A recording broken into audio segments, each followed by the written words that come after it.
Kung may oven ka na sa bahay, kailangan ba talaga ng dehydrator? Pareho naman silang gumagamit ng heat. So, ano ba talaga ang difference? Una, yung ating oven. Well, you can actually dehydrate gamit ang yung oven.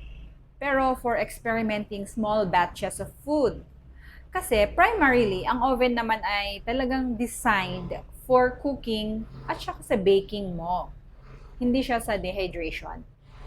Yan. Pangalawa, ang ating dehydrator. A dehydrator is specifically designed to remove moisture from food through the combination of low heat at saka yung continuous airflow. So, here,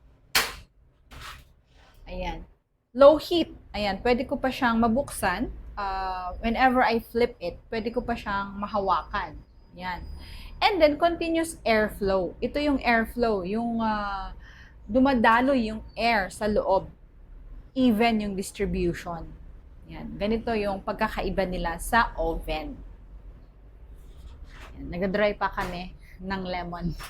Yung mahalaga sa dehydration, it doesn't just make the food hot, it actually remove the moisture and then carried it away. Ayan. Kaya dun siya nadadry at napipreserve nga natin. So, dito, yung combination ng heat removes the moisture and the airflow carries it away.